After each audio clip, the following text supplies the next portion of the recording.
voilà. Bouge pas, toi.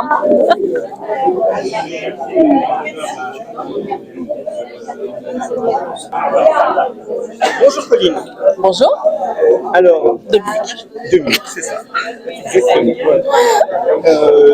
Donc, nous sommes sur le salon de Pau et tu présentes des livres de polar et comment tu appelles Alors, ça les alors moi j'appelle ça du polar noir, Ouais. du noir et du pas noir. noir et du pas noir. En fait, là, c'est vraiment du roman du polar historique qui se passe à la fin du 19e. Et Donc là, tu parles des suppliciés. Ouais, les suppliciés du Rhône et le labyrinthe des femmes, c'est la même équipe en fait. D'accord. Et donc c'est très très noir. Et depuis quelque temps, j'écris du plus léger, style Agatha Christie. Donc voilà, c'est beaucoup moins sanglant. D'accord. Et là, c'est la série Marie Simple. C'est la série Marie Simple avec le 3 qui sort le 15 novembre et qui sera un cosine de Noël qui se passera en Écosse. D'accord. Donc voilà, on essaye de les sortir très vite avec l'éditeur parce qu'on sait que les lecteurs aiment beaucoup avoir les suites rapidement. Donc là, ça va en faire 3 dans l'année. C'est-à-dire que je travaille. Ah oui, c'est un rythme soutenu. Ouais, je travaille beaucoup.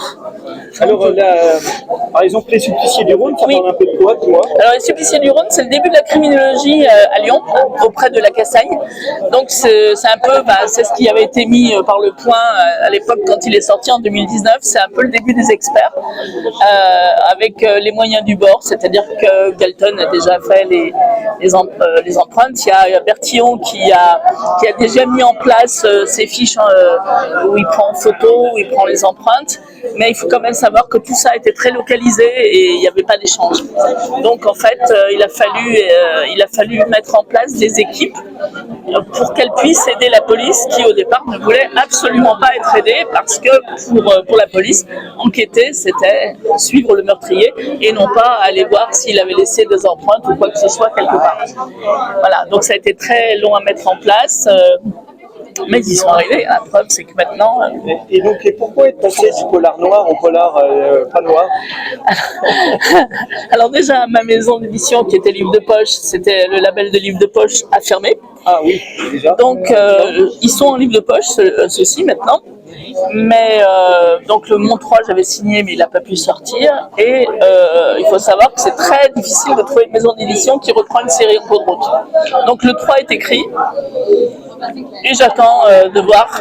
Et alors en attendant, pour pas m'ennuyer, j'ai fait quelque chose de plus léger qui correspond logiquement plus à moi physiquement. Parce que les gens me disent, même le monsieur d'en face vient de me le dire, quand on lit la 4e, on se dit, oh, mais cette dame, elle sourit tout le temps, tout, ça peut pas correspondre à ce qu'il y a là-dedans. Donc voilà, je fais plaisir au lecteur et j'écris du léger maintenant. D'accord. Voilà. Et en fait, tu viens de la littérature de l'imaginaire. Oui, plus ou moins, oui. C'est-à-dire que j'ai eu une petite maison d'édition où on faisait de la littérature, des nouvelles imaginaires avec un festival autour du sujet. Oui. Alors, et tout ça, donc c'est fini, c'est du passé? C'est du passé. Je continue, je poursuis mon avancée dans ce que j'ai envie d'écrire. Et maintenant, en fait, mon but, c'est de me faire plaisir. Hein. Parce qu'à plus de 60 ans, il faut se faire plaisir. Et alors, est-ce que tu as des rituels d'écriture, des moments dans la journée, des façons de faire? Alors, mon rituel, il est très simple. Je suis quelqu'un qui peut ne rien faire pendant longtemps. Donc, quand je me mets à écrire, j'écris facilement 10 heures par jour. C'est-à-dire que là, le 3 là, qui va sortir, pas le 4 encore, le 3, je l'ai écrit en 2 mois. J'écris, j'arrête plus. Et après, je fais plus rien. Voilà. Non, j'ai pas de routine. C'est-à-dire que pour moi, en fait, il faut que je sois complètement plongée dans mon livre. Et pour être plongée dans mon histoire, il faut que je sois en immersion totale du matin jusqu'au soir et tous les jours, même le dimanche. En fait, tant qu'il n'est pas fini, il faut que je sois en immersion pour ne pas me sortir de l'histoire. Et pour un polar, j'imagine que tu connais la fin avant de commencer? Pas toujours. Pas toujours. J'écris, en fait, je ne fais pas de plan.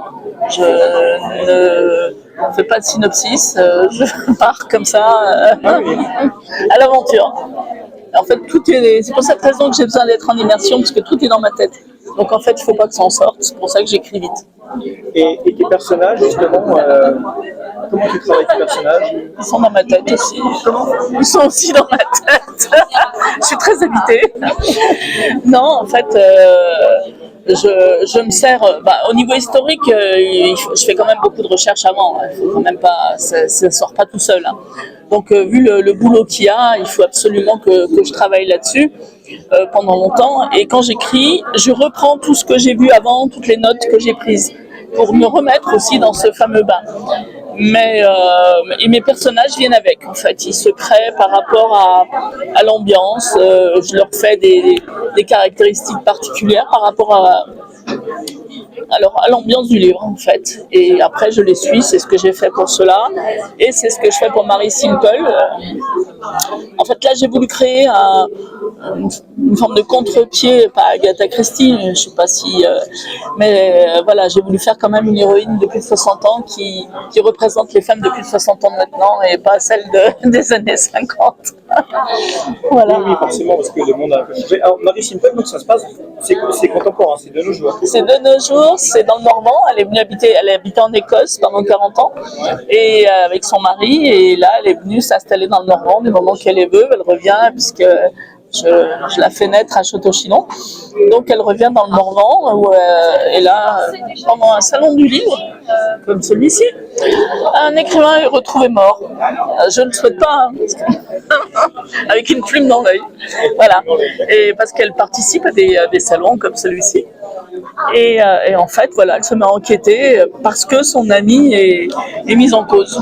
Oui, parce que c'est pas une policière de base. Ah, pas du tout. En fait, c'est typiquement cosy polar, cosy crime, c'est-à-dire que l'enquêtrice n'a rien à voir avec la police. C'est vraiment une enquêtrice lambda qui aime mettre son nez fureté de partout et qui lui permet d'avoir des indices qui lui tombent dessus comme ça. Voilà. Et Marie Simple, en fait, si j'ai bien compris, quelqu'un qui habite dans le Morvan ou pas loin, plus de 60 ans. Non, c'est pas moi. C'est pas moi, c'est ce que je dis. Alors, elle a plus de 60 ans, elle est peignée comme moi, elle a un chat comme moi, elle habite vers le lac de Pensière comme moi, mais là, ça arrête. On n'a pas la même vie après. Oui, mais forcément, tu mets forcément de toi dedans. Ah ben j'ai mis, c'est ce qu'on m'a fait ressortir sur le premier, les dames de mon âge qui l'ont lu, c'est qu'en fait je mets en avant des problèmes que les femmes de 60 ans maintenant connaissent et qui ne sont plus du tout les mêmes que ceux voilà, on est dans la vie de tous les jours, on continue à travailler pour beaucoup, on est active, on fait plein de choses et voilà, c'est tous des sujets que j'ai voulu traiter, que je me permets de traiter à travers ça. C'est une forme de clin d'œil pour que les femmes sachent qu'on peut aussi parler d'elles, quoi, et on peut aussi parler de sujets dont on ne parlait pas jusqu'à présent, comme la ménopause qui était pratiquement tabou. Et ben voilà, c'est une chose, il faut savoir que quand il y a une héroïne qui a cet âge-là, elle connaît ce genre de choses. Et je trouve ça important d'entrer comme ça dans un monde contemporain qui est beaucoup plus réel, quoi.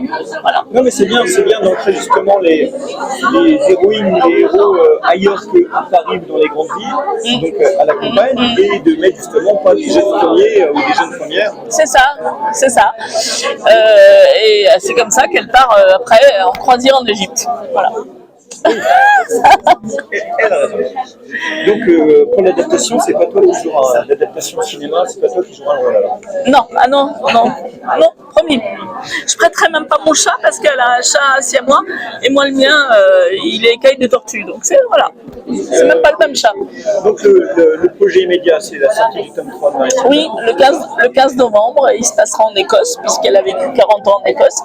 Et là, on va découvrir un pan de sa vie insoupçonné des lecteurs qui n'étaient pas tout à fait connus par moi et que j'ai inventé comme ça au fur et à mesure et qui m'a beaucoup amusée parce que voilà, on va découvrir que son mari n'habitait pas une chaumière. D'accord. Mais tu connais l'Écosse, sinon? Alors, pas du tout. Je devais y aller au mois d'avril. Ah oui, ça aurait été mieux pour en parler. Et mon passeport étant périmé, on ne pouvait plus rentrer parce que maintenant en Écosse, il faut un passeport à jour. Donc on l'a fait refaire là. Et on se demandait si on y allait en octobre. Mais le problème, c'est qu'en octobre, il fait pas très beau. Oui, donc je risque d'aller en Écosse après la sortie du livre. Mais bon, c'est vrai que maintenant Internet On peut Bien tous. sûr. Mais quand on y va, on ressent l'atmosphère de l'école. C'est ça. Mais bon, j'ai une passion pour l'Irlande, donc on n'est pas loin. On n'est pas loin. Par contre, là, j'y suis allée. Hein, et il y en a qui me l'ont dit en le lisant, ils m'ont dit, oh là là, ça sent l'expérience vécue. Merci Colline. Eh ben, je te remercie. Bonne chance pour le salon. Merci. Au revoir.